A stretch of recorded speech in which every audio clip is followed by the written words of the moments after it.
Assalamualaikum teman-teman. Ini sekedar obrolan woles antara bapak dan anak. Ya. Aku mau tanya soal takdir.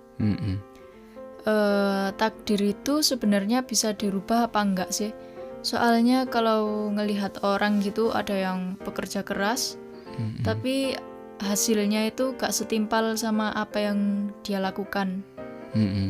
Sedangkan ada orang itu yang nyantai, tapi malah hoki, beruntung, dapat ini, dapat itu, padahal dia sendiri gak ngapa-ngapain.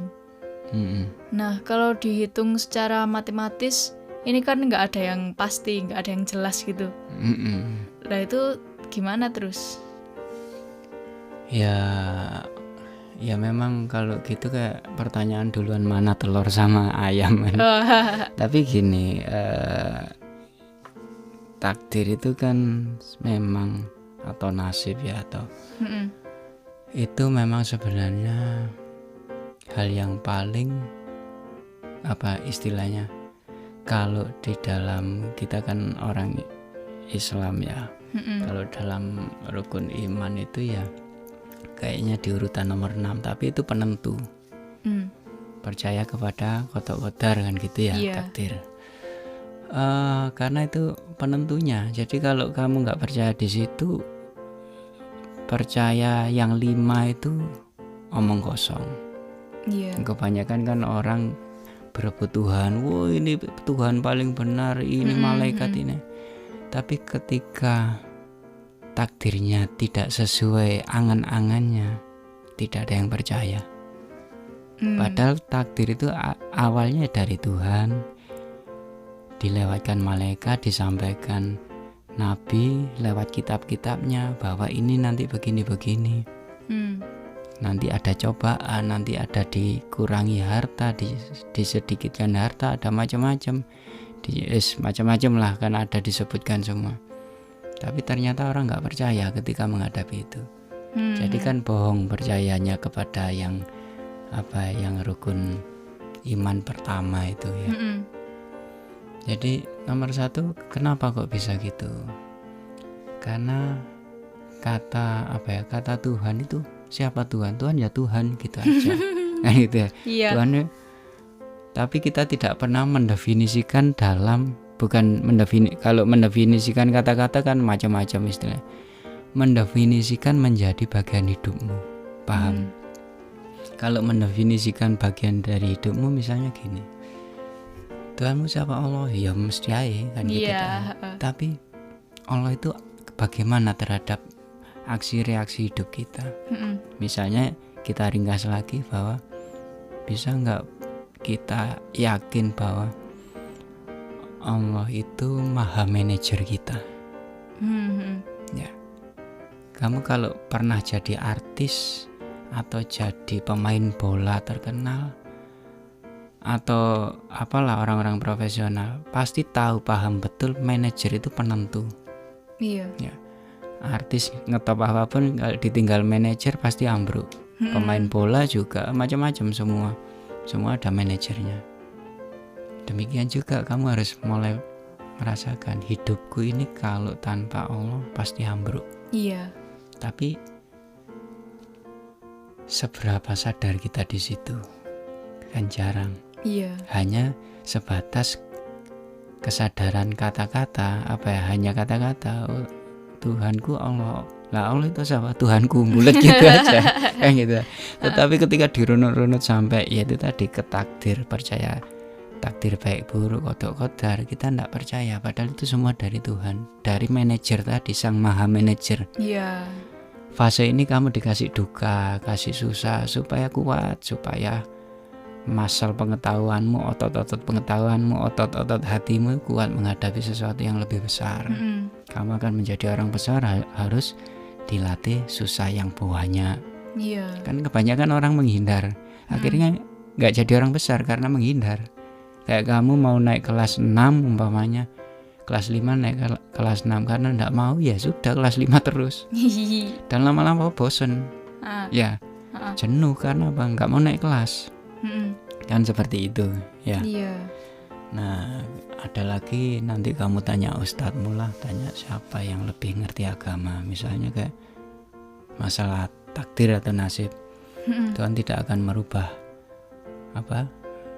nasib suatu kaum kalau kamu itu tidak berubah, kan ada yang gitu ya.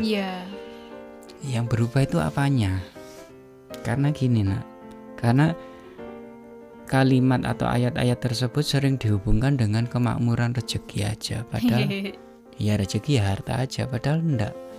Perubahan itu gini, banyak orang yang tiap hari, kita juga rezekinya tiap hari bertambah. Dulu punya motor 1, sekarang 3. Dulu punya HP cuma bisa SMS, sekarang bisa WA, bisa vid call, bisa macam-macam. Itu kan rezeki bertambah terus. Dulu siaran TV cuma 1, sekarang YouTube sakemengmu lihat itu kan bertambah terus. Tetapi yang dimaksud tidak berubah itu adalah mentalmu, mindsetmu. Makanya ada disebut manusia itu sulit bersyukur. Yaitu bersyukur itu tentang kemampuan merubah mental, mindset.